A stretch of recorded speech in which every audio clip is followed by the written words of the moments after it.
Our next guest from a show I used to watch her on, Northern Exposure.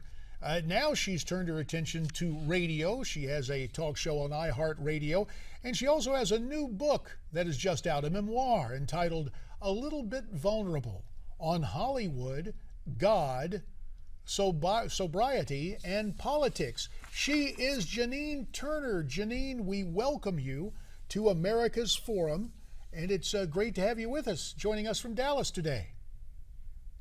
Oh, hi, JD and Francesca. It's great to be on the show. Janine, what inspired you to write this book? Well, what inspired me? I think that I have a collection. I've lived sort of a broad life. It's funny because Rob Morrow tweeted a photo of the two of us yesterday, who was my co-star in Northern Exposure, from a throwback. And there we are in a photo session, and it just brought back all these memories. And so I was collecting all the poetry that I wrote during my times of Hollywood and heartbreak and early sobriety. And then I have all the Federalist essays, where I've written essays on the Federalist Papers, which of course were written by Alexander Hamilton, John Jay, and James Madison, explaining the Constitution. Then I have all these opinion editorials, and then I have my sobriety. And then my father died while I was writing the book, so I wrote sort of a C.S. Lewis version of a grief observed.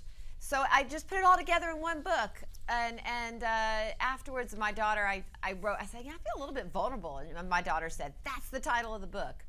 So it's to share my experience, strength, and hope in all these different genres: faith in schools, sobriety. I now have 28 years of sobriety, the cyclical and hereditary aspects of sobriety, if I can talk about that and be of service, as well as I sort of take on, of course, I take on the Democrats and the progressive Democrats and the liberals, but I also take on the Republican Party a bit, especially with women and how I think what we need to do to survive. And then I have a foundation about the Constitution, so my essays talk about how the Constitution is very relevant, very, very relevant today in a nonpartisan way for all Americans, and I just can't stress that enough. So I put it all together.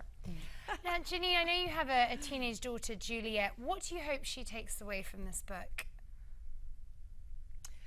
You know, my daughter is on her second published book as well. So she's right there with me. Her first book was on the Constitution, Our Constitution Rocks, and it sold so well that Barnes & Noble asked for another one. So her second book's going to be on the same day as mine, called Our President's Rocks. So we're like-minded, and she's very familiar with my Federalist essay. She's the National Youth Director of Constituting America. But I think that what was new for her was the poetry. And one of the things that we talk about all the time is how to get through. My poetry walks through a depression that I went through, and having to just make that decision to reach for the hand of God and to keep living, and this was even during sobriety. So I think that she saw some of that, and through reading the poetry, and I think that Juliet and I just continue our discussion about sobriety, and she never should pick up booze or alcohol, and so I hope she takes away that new. We've always talked about sobriety, but that angle with my Hollywood poetry, I think, was a little new for her. Well, I'm just kind of curious, Janine, do you have a healthy mother-daughter competition when it comes to having books out at the same time? Yeah, it's great.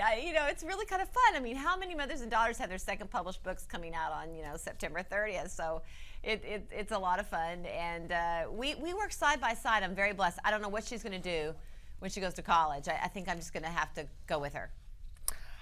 Janine, I want to ask you, you spoke at the 2012 Republican Convention, and you clearly have a passion for politics. Do you have any plans to speak again in 2016? Oh, if they asked me, of course I would be honored. What I just would like to bring to the attention with the opportunities that I have to speak is just that the Republican Party, we need to garner the women's vote. I mean, and I talk about this a lot in my book. I talk about that, and I talk about that we cannot give up on the legislative branch, which is what the progressive Democrats want. They want us to not have a legislative branch, because then there's more executive power, more centralized government.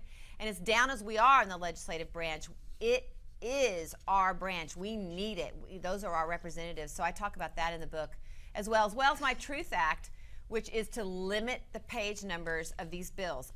I hear people on these shows talking over and over and over and over about all these gigantic problems and how we dissect them and deal with them. And I'm like, well, wait a minute. The answer is very simple. you limit the page numbers of these bills the way they used to be to 30 days. Not 30 days, to 30 pages. So my TRUTH acronym is 30 pages, a single subjects. Our representatives read these bills, they understand these bills, they testify under oath that they've read and understand the bills, and then we hear them, that they're in the public forum, which Jefferson wanted it to be even for a year, which isn't realistic today, but it's in the public forum where it's read on camera, we can read it, and we have time to rebuttal. We're left out of this process, and I think if our legislators do this, then we will understand the legislative branch more. Right now, the president goes out with a few sound bites, and everyone thinks, oh, there's my father looking out for me. And the legislative branch is so confusing that they're losing the American populace. And if we can just narrow down those bills and make it more simple, I think that the legislative branch would gain a lot more respect. And as a former member of Congress, I say amen to all of that. Now, we've got less than a minute. I understand you got a new movie coming out. Can you tell us about it quickly? I have two. I portray Anthony Hopkins' wife. And that was a thrill. A very small role. It's entitled Solace, and it'll be out next year. And working with Anthony Hopkins was just right up there, one of the top 3 things of my career. He was generous and fabulous, and I was just nervous as anything, but it turned out well.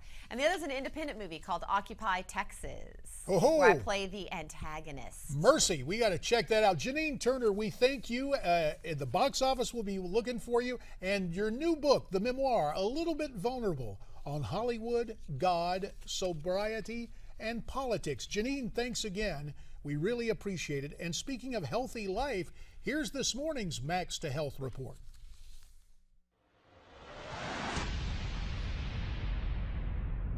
We all have had our own perceptions about yoga. For some, it sounds hippie-ish or something their kid would do, but to others, it's a way of life. Perceptions are not reality, and yoga, no matter what your age, has many medical benefits. You're never too old to start yoga. It's better to start now than to never start at all. And when you start now and you start to gain your practice, you'll become more comfortable when you start doing your yoga practice, and you'll find your path. So there's all different types of yoga, and whatever you're looking for, whether it's gaining flexibility, to de-stressing, to moving from a centered place, or even gaining muscle tone. There's so many benefits to it. Go at your own pace. Yoga can be done in a comfortable sitting position, standing up, or lying down. With the slow, gentle movements of yoga, you're able to stimulate and relax every part of the body and alleviate muscle and joint pain. There are also poses designed to improve your digestive system.